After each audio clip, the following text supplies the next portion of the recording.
Assalamualaikum warahmatullahi wabarakatuh.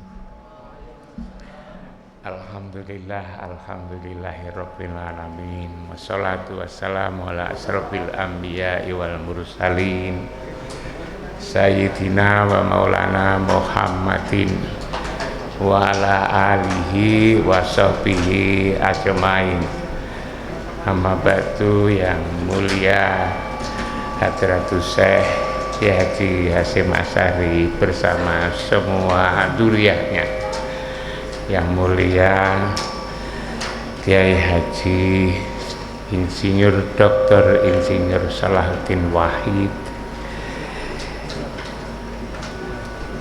yang dimuliakan Pak Yai Abdul Hakim Mahfud bersama Ibu pengasuh pesantren Tebu Ireng, Ibu Faridah Salahuddin Wahid bersama putra-putrinya, Pak Rektor bersama Ibu, bersama semua wakil rektor, Pak Robno Muhammad Nuh yang rawuh dalam acara kali ini, para kiai, para alim ulama, para keluarga besar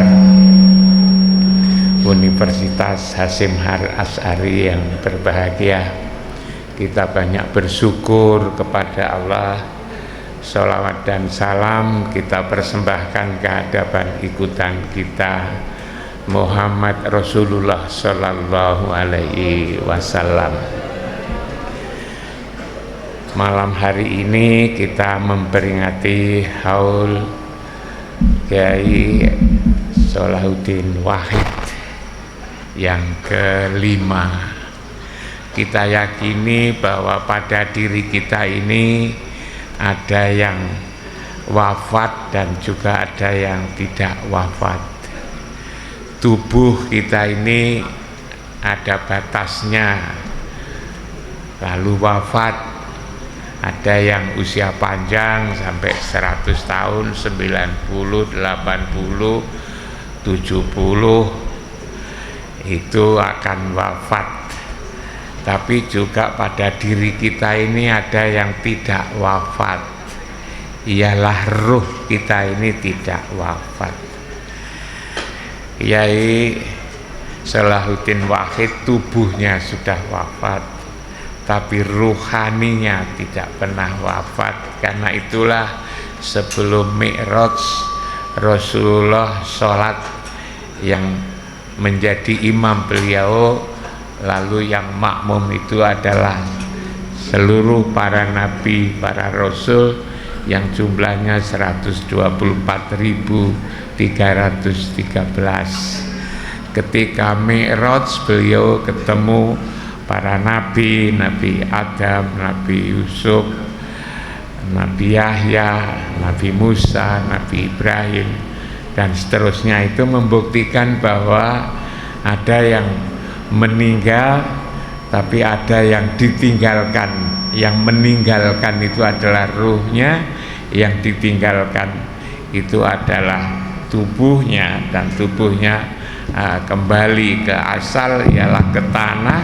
Tetapi ruhaninya asalnya bukan tanah, tapi asalnya adalah dari Allah. Karena itulah maka Hadratus Syekh Hasyim Asy'ari dan semua dzurriyyahnya yang sudah wafat, Gus Solah, secara ruhaniyahnya masih hidup dan juga masih menyaksikan kita semua. Kita aja yang tidak bisa melihat beliau itu.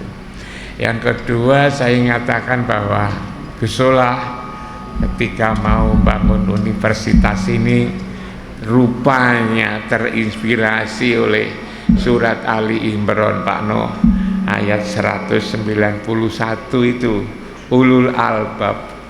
Di sana diterangkan alladzina yadhkurunallah qiyaman wa qu'udan wa ala junubihim. Ulul albab itu adalah orang yang selalu ingat Allah ketika berdiri, duduk, dan berbaring. Wa yatafakkaruna fi khalqis samawati wal ardh, yang selalu memikirkan penciptaan langit dan bumi, lalu Robbana ma khalaqta hadza batila, bahwa semua yang diciptakan ini tidak ada yang sia-sia. Agar tidak sia-sia maka harus ada teknologi. Tapi kalau teknologi kebablasan, bukan membuat kesejahtera tetapi akan celaka.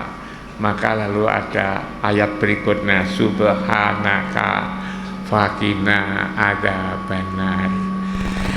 Rupanya untuk mewujudkan cita-cita Gus Solah ini berat sekali. Mulai dari berdirinya dulu itu harus mencari 6 dosen tetap atau dianggap tetap itu sesuai dengan bidangnya. Padahal waktu itu yang didirikan itu 17 atau berapa itu Pak Rektor, 17 kali 6 S2, bukan pekerjaan gampang, itu sulit. Itulah kehebatan Gus Solah. Lalu ngajak Prof Haris. Untung Prof Haris waktu itu baru saja jadi rektor sehingga punya pasukan begitu banyak, lalu dibawa ke sini untuk mendukung itu. Maka kalau ada orang katakan ini kok banyak unisanya, ya bagaimana kalau tidak ada unisa, ketika itu juga tidak akan berdiri sebetulnya Universitas Hasyim Asy'ari. Kalau agama banyak, tapi kalau umum itu apalagi yang teknik eksakta itu sulit sekali. Lalu juga beruntung waktu itu menterinya Pak Nuh itu. Umpama bukan Pak Nuh itu kan sulit Pak Nuh. Untung panjenengan itu paham tentang pondok pesantren Tebuireng ini. Makanya kalau Pak Nuh rawuh itu teringat dulu meresmikan gedung apa Pak Nuh panjenengan itu yang di sana itu. Mungkin Pak Nuh sudah lupa karena menteri itu pekerjaannya kan banyak itu kan. Nah, tapi warga Universitas Hasyim Asy'ari ini tidak ada yang lupa Pak Nuh. Bantuan Pak Nuh lalu Universitas Hasyim Asy'ari ini berdiri sampai sekarang dan berkembang Pak Nuh. Di Jombang ini Universitas Hasyim Asy'ari ini mahasiswanya katanya paling banyak Pak Nuh. Jadi apa yang Pak Nuh berikan di sini ini bermanfaat dan membawa berkah. Dan alhamdulillah semakin lama semakin maju untuk mewujudkan yang namanya ulul albab alladzina yadhkurunallah qiyaman wa qu'udan wa ala junubihim dan seterusnya. Itu bukan perkara gampang. Karena itulah maka Gus Solah sudah kembali, sudah kundur 5 tahun yang lalu. Tetapi ruh, jiwa, spirit Gus Solah tidak pernah padam. Cita-cita ini tidak pernah padam. Dan ini memang berat Pak Nuh, apalagi lama-lama ini, akhir-akhir ini maksud saya. Kemarin itu saya sedih Pak Nuh. Sedih tapi juga gembira. Saya mendapatkan kabar bahwa di Blitar itu ada kiai yang visioner banget Pak. Kepingin santri-santrinya itu bisa beternak, lalu bisa bertani, lalu bisa melaut, macam-macam itu. Kiai ini sadar bahwa harus maju pondoknya. Maka santri-santrinya itu dikirim ke Korea Pak. Kenapa tidak dikirim ke Brawijaya, tidak kirim ke UGM, tidak dikirim ke IPB? Mungkin kiai ini tahu bahwa kalau dikirim ke Brawijaya, dikirim ke yang lain-lain itu tidak seperti yang diinginkan. Karena itu diinginkan ke Korea. Untung para rektor tidak mendengar bahwa ada kiai yang sudah tidak percaya dengan kampus itu. Umpama percaya itu kan, umpama lalu dengar itu kan agak tersinggung, lalu bagaimana meningkatkan kualitas itu. Ini perlu saya sampaikan, tugas rektor ke depan ini memang berat sekali untuk memenuhi tuntutan.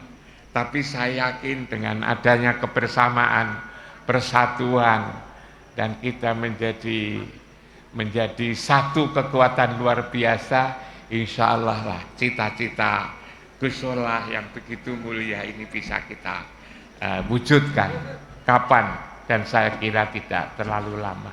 Saya kira itu, saya ikut bersyukur Pak Yai Gus Kikin, Ibu Nyai, senang sekali kita semua meneruskan perjuangan Gus Solahuddin Wahid. Kurang lebihnya mohon maaf. Assalamualaikum warahmatullahi taala wabarakatuh.